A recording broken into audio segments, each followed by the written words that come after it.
सोचिए, एक ऐसी कौम जो दौलत में डूबी हुई थी, बाजारों से माल लुटाती थी, हर इंसान को अपने फायदों के लिए इस्तेमाल करती थी।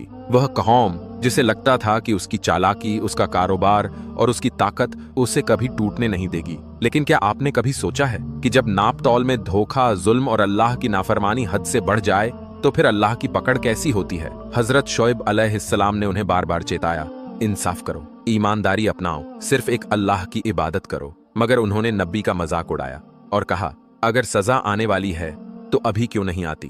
फिर एक दिन आसमान से ऐसा साया उतरा जिसे लोगों ने रहमत समझा, लेकिन वही साया उनकी पूरी कौम की कब्र बन गया।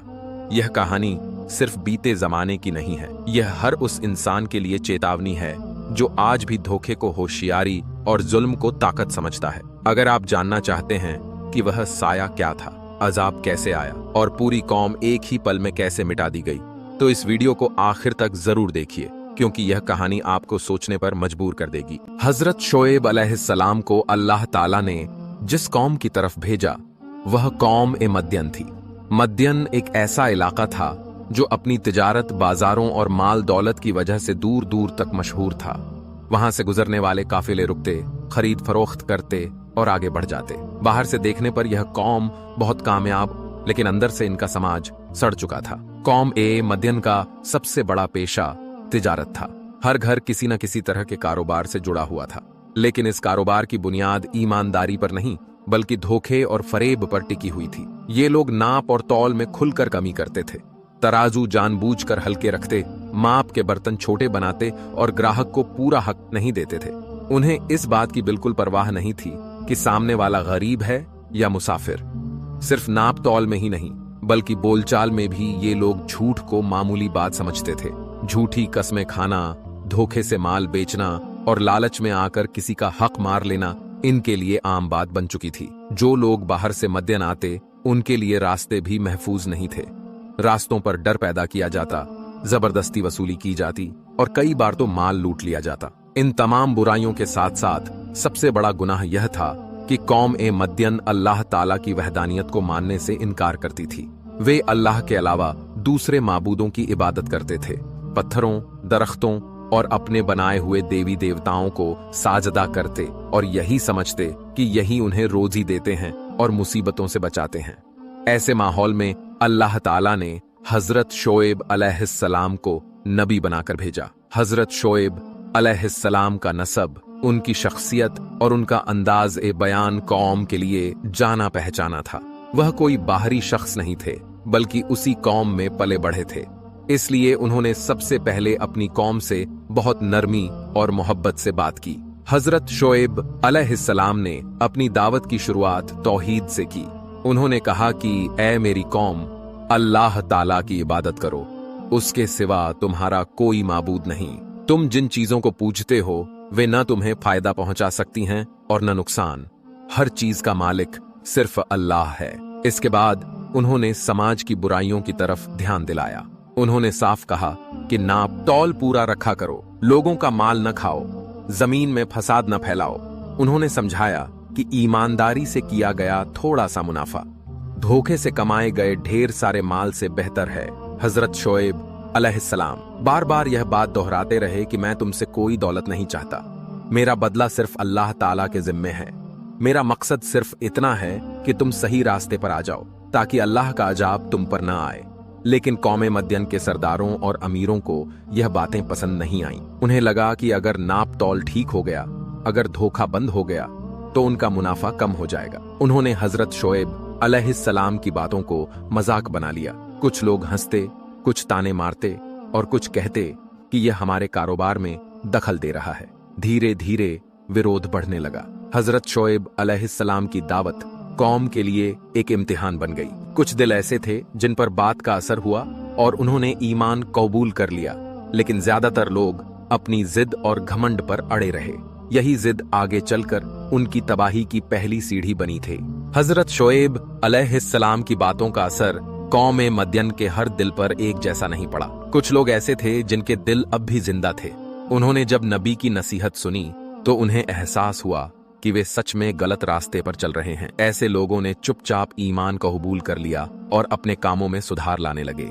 वे नाप तौल पूरा रखने लगे, झूठ से बचने लगे और अल्लाह ताला की इबादत की तरफ झुक गए। लेकिन दूसरी तरफ कौम के सरदार और दौलतमंद लोग थे, जिनके दिलों पर घमंड और लालच की मोटी परत चढ़ चुकी थी। उन्हें यह बात बिल्कुल बर्दाश्त नहीं थी कि कोई उन्हें उनके कारोबार और तरीकों को गलत बताए। उन्हें लगने लगा कि अगर शोएब अलैहिस्सलाम की बात मान ली गई, उनका रसूख, उनकी कमाई और उनकी बादशाहत सब खतरे में पड़ जाएगी। इसी वजह से उन्होंने हजरत शोएब अलैहिस्सलाम का खुलकर विरोध शुरू कर दिया। वे लोगों के बीच यह बात फैलाने लगे कि शोएब अलैहिस्सलाम कोई खास आदमी नहीं है, बस हमारे जैसे ही एक इंसान हैं। कुछ ने कहा कि इन पर जादू का असर है, कुछ ने कहा कि ये झूठ बोलते हैं, और कुछ ने तो यहां तक कह दिया कि अगर ये सच्चे नबी होते तो इनके पास कोई खजाना होता या कोई फरिश्ता इनके साथ चलता। हजरत शोएब अलैहिस्सलाम इन सब बातों को बड़े सब्र के साथ सुनते रहे। उन्होंने बदले में कभी बददुआ नहीं दी, न ही गुस्से में कोई बात कही। वे बार बार अपनी कौम को याद दिलाते रहे कि मैं तुम्हारा दुश्मन नहीं हूं, बल्कि तुम्हारा भला चाहता हूं। अगर तुम सही रास्ते पर आ जाओगे तो इसका फायदा तुम ही को होगा। लेकिन कौम मदयन का रवैया और सख्त होता चला गया। सरदारों ने मिलकर यह ऐलान कर दिया कि जो भी शोएब अलैहिस्सलाम पर ईमान लाएगा उसे समाज से अलग कर दिया जाएगा, उनके साथ उठना बैठना बंद कर दिया जाएगा, उनसे लेन देन नहीं किया जाएगा और उन्हें तरह तरह से सताया जाएगा। ईमान लाने वालों के लिए यह बहुत बड़ा इम्तिहान था। कुछ लोग डर गए, लेकिन ज्यादातर लोग अपने ईमान पर डटे रहे। वे जानते थे कि अल्लाह ताला के रास्ते में तकलीफ आना कोई नई बात नहीं है। हजरत शोएब अलैहिस्सलाम उन्हें सब्र की तालीम देते और कहते कि अल्लाह अपने नेक बंदों को झाया नहीं करता। इस बीच कौम मदयन ने हजरत शोएब अलैहिस्सलाम को खुली धमकियां देना शुरू कर दी।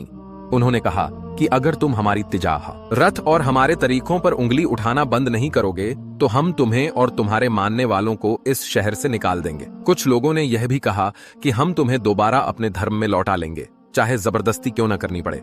हजरत शोएब अलैहिस्सलाम ने बहुत साफ और मजबूत लहजे में जवाब दिया। उन्होंने कहा कि क्या हम अल्लाह ताला पर ईमान लाने के बाद फिर कुफ्र की तरफ लौट जाएं? यह तो बहुत बड़ा जुल्म होगा। उन्होंने कहा कि हमारा भरोसा सिर्फ अल्लाह पर है, वही हमारा सहारा है और वही हमारे बीच फैसला करेगा। कौम के सरदारों को यह बात और ज्यादा नागवार गुजरी। उन्होंने अपनी जिद और घमंड में यह कह दिया कि अगर कोई अजाब आने वाला होता तो अब तक आ चुका होता। वे हंसते और कहते कि हमें किसी सजा से डर नहीं लगता। यह वही अल्फाज थे जो पहले की नाफरमान कौमें भी कहा करती थीं। हजरत शोएब अलैहिस्सलाम ने आखिरी बार उन्हें समझाने की कोशिश की। उन्होंने कहा कि ऐ मेरी कौम, मेरी नसीहत को हल्के में मत लो। अल्लाह ताला की पकड़ बहुत सख्त होती है, वह ढील देता है, लेकिन जब पकड़ता है तो फिर कोई बचा नहीं सकता। मगर कौम मदयन अपनी गुमराही में और आगे बढ़ चुकी थी। उन्होंने सच को झुठला दिया, नबी की बातों को ठुकरा दिया और अपने गुनाहों पर गर्व करने लगे। यहीं से उस अजाब की बुनियाद पड़ चुकी थी, पूरी कौम को तबाह करने वाला था।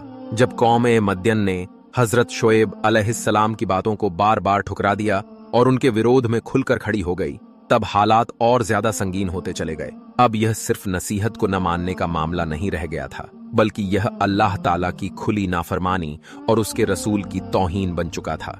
हजरत शोएब अलैहिस्सलाम हर रोज अपनी कौम के बीच जाते, बाजारों में खड़े होकर समझाते, लोगों को याद दिलाते कि यह दुनिया हमेशा रहने वाली नहीं है। वह कहते कि आज जो ताकत और दौलत तुम्हें दिखाई दे रही है, कल वही तुम्हारे किसी काम की नहीं रहेगी। अगर तुमने अब भी तौबा नहीं की तो अल्लाह ताला का अजाब जरूर आएगा। लेकिन कौम मदयन के दिलों पर ऐसी मुहर लग चुकी थी कि उन्हें न डर महसूस होता था और न शर्म। वे उल्टा हजरत शोएब अलैहिस्सलाम से कहते कि अगर तुम सच्चे हो तो वह अजाब लेकर आओ जिसकी तुम धमकी देते हो। उनके ये शब्द घमंड और सरकशी से भरे हुए थे। धीरे धीरे अल्लाह ताला की तरफ से चेतावनी के निशान जाहिर होने लगे। मौसम में अजीब सा बदलाव आने लगा। वह इलाका जो पहले ठंडा और सुकून वाला रहता था, अब अचानक भयानक गर्मी की चपेट में आ गया। सूरज आग बरसाने लगा, हवा मानो थम सी गई। लोग दिन रात बेचैन रहने लगे, नींद गायब हो गई, दिलों में अजीब सी घबराहट बस गई। कौम मदयन के लोग इस हालात को भी अल्लाह की चेतावनी समझने के बजाय कुदरत का मामूली बदलाव मानते रहे। वे कहते कि मौसम तो बदलता ही रहता है, इसमें डरने की क्या बात है। उनका यही घमंड उन्हें और अंधा करता चला गया।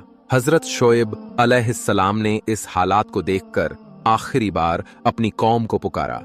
उन्होंने कहा कि ऐ मेरी कौम, यह जो बेचैनी और परेशानी तुम पर छा रही है, यह मामूली बात नहीं है, यह अल्लाह की तरफ से चेतावनी है। अभी भी वक्त है, अपने रब की तरफ लौट आओ। अपने गुनाहों से तौबा कर लो। लेकिन सरदारों ने लोगों को भड़काना शुरू कर दिया। उन्होंने कहा कि यह सब शोएब अलैहिस्सलाम की बातें हैं ताकि हमें डराकर अपने काबू में कर लें। उन्होंने ईमान लाने वालों को भी धमकाया और कहा कि अगर वे अपने नबी का साथ नहीं छोड़ेंगे तो उन्हें और ज्यादा मुश्किलों का सामना करना पड़ेगा।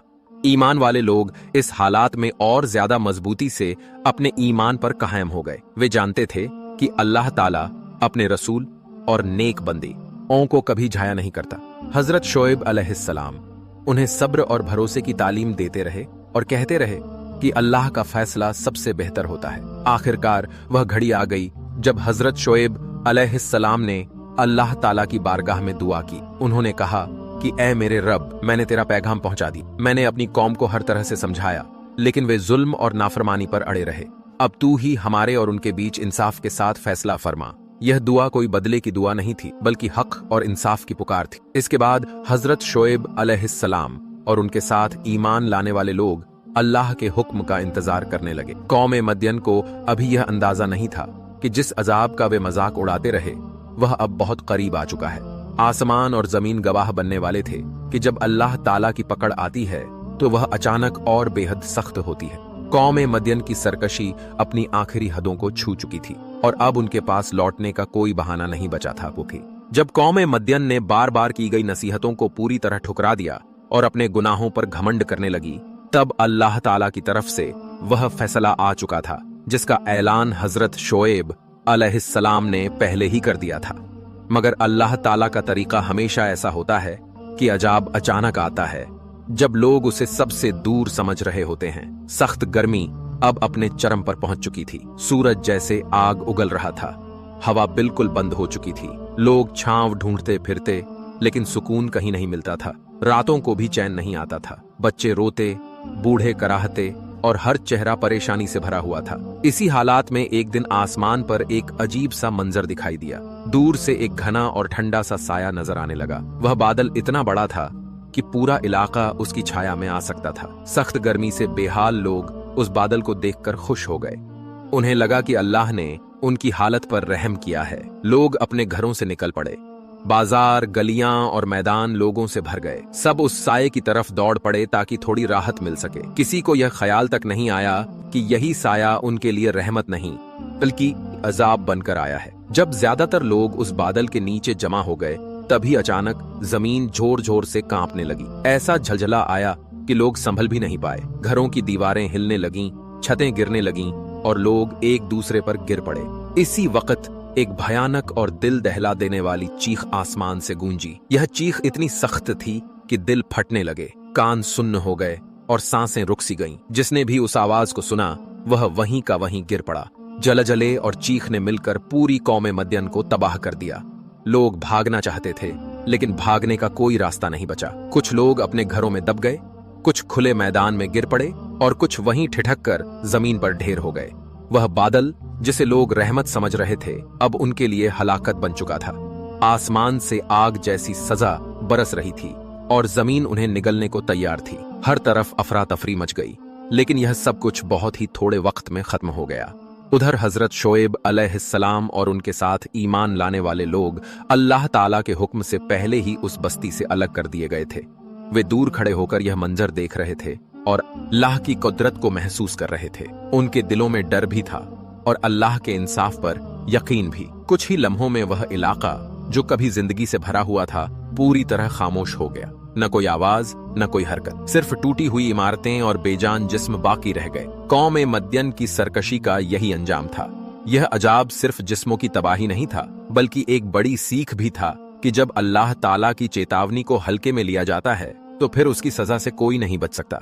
जब वह भयानक अजाब थम गया और जमीन का कांपना रुक गया, तब चारों तरफ एक अजीब सी खामोशी छा गई। वह इलाका जो कुछ ही देर पहले लोगों की आवाजों, बाजारों की चहल पहल और कारोबार की रौनक से भरा हुआ था, अब पूरी तरह वीरान हो चुका था। हवा भी जैसे सिसक रही थी और हर चीज गवाही दे रही थी कि अल्लाह ताला का फैसला सच होकर सामने आ चुका है। सुबह हुई तो सूरज निकला, लेकिन उसकी रोशनी में कोई हरकत नहीं थी। गलियां सूनी पड़ी थीं, बाजार उजड़े हुए थे और घरों के अंदर बेजान जिस्म पड़े हुए थे। जिन हाथों से कभी नाप तौल में धोखा किया गया था, वे हाथ अब हिलने की ताकत भी नहीं रखते थे। जिन जुबानों से सच का मजाक उड़ाया गया था, वे जुबानें हमेशा के लिए खामोश हो चुकी थी। हजरत शोएब अलैहिस्सलाम अपने साथ ईमान लाने वालों के साथ उस बस्ती के करीब आए। उन्होंने यह मंजर देखा तो उनका दिल भर आया।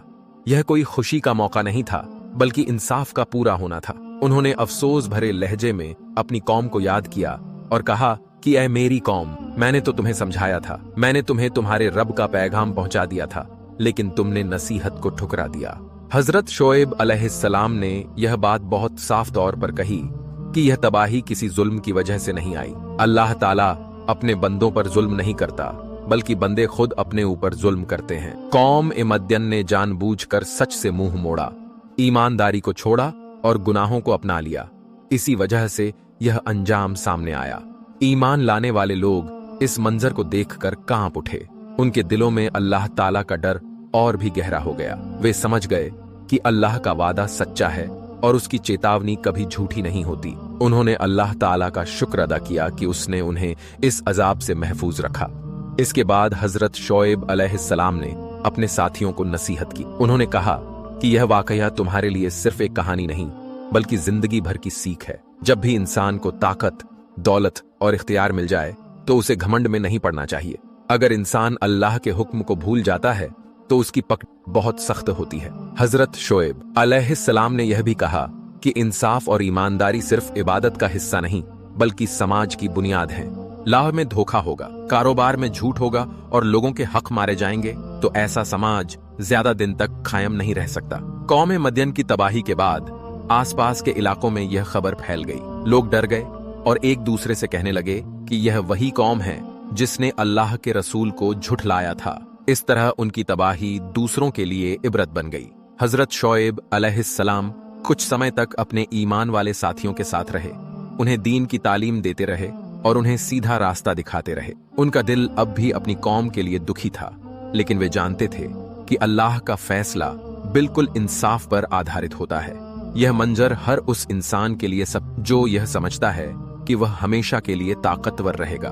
कौम ए मदयन ने भी यही सोचा था, लेकिन जब अल्लाह का हुक्म आया तो एक ही पल में सब कुछ खत्म हो गया। दौलत, तिजारत, अकड़ और जुल्म सब मिट्टी में मिल गए। कौम मदयन की तबाही के बाद जो सन्नाटा छाया वह सिर्फ उस बस्ती तक सीमित नहीं रहा, बल्कि आने वाली नस्लों के लिए एक खुली चेतावनी बन गया। यह वाकया बताता है कि जब इंसान अपने रब की नेमतों को भूलकर घमंड में डूब जाता है, जब वह समझता है कि उसकी दौलत, उसका कारोबार और उसकी चालाकियां उसे बचा लेंगी, तब वही चीजें उसकी हलाकत का जरिया बन जाती हैं। हजरत शोएब अलैहिस्सलाम ने इस अंजाम को देखकर अपने ईमान वाले साथियों को आखिरी नसीहतें दी। उन्होंने कहा कि इंसान की कामयाबी का पैमाना सिर्फ दौलत नहीं होता। असली कामयाबी ईमान, इंसाफ और ईमानदारी में है। जो कौम नाप तौल में धोखा देती है, लोगों के हक मारती है और अल्लाह की नाफरमानी पर अड़ी रहती है, वह चाहे कितनी भी ताकतवर क्यों न हो, एक दिन जरूर टूट जाती है। हजरत शोएब अलैहिस्सलाम ने यह भी समझाया कि अल्लाह ताला की पकड़ अचानक आती है, लेकिन उससे पहले वह कई मौके देता है, चेतावनी देता है, नबी भेजता है, हालात बदलता है ताकि इंसान संभल जाए। मगर जब इंसान हर निशानी को नजरअंदाज कर देता है, तब इंसाफ का फैसला हो जाता है। यह वाकया सिर्फ उस दौर के लोगों के लिए नहीं, बल्कि हर जमाने के लिए है।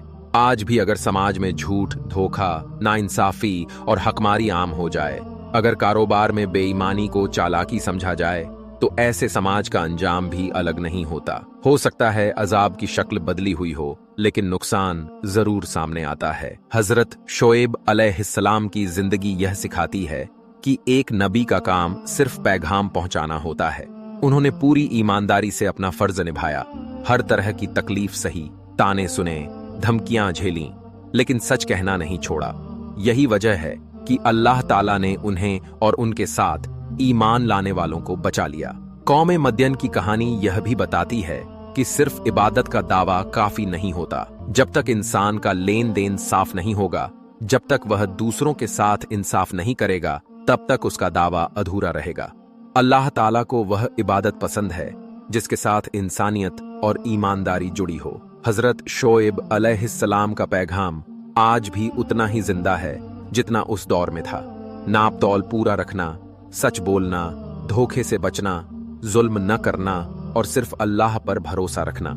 यही वो उसूल हैं जो इंसान को दुनिया और आखिरत दोनों में कामयाबी दिलाते हैं। जब इंसान इस कहानी को पढ़ता या सुनता है तो उसके दिल में यह सवाल उठना चाहिए कि कहीं हम भी कौम ए मदियन जैसी गलतियों तो नहीं कर रहे। अगर जवाब हाँ में हो तो यही वक्त है संभल जाने का, क्योंकि अल्लाह ताला की रहमत का दरवाजा तब तक खुला रहता है जब तक इंसान तौबा कर ले। यही वजह है कि कुरान मजीद में इस वाकये को बार बार बयान किया गया, ताकि इंसान भूल न जाए कि अल्लाह ताला सिर्फ रहम करने वाला ही नहीं बल्कि इंसाफ करने वाला भी है।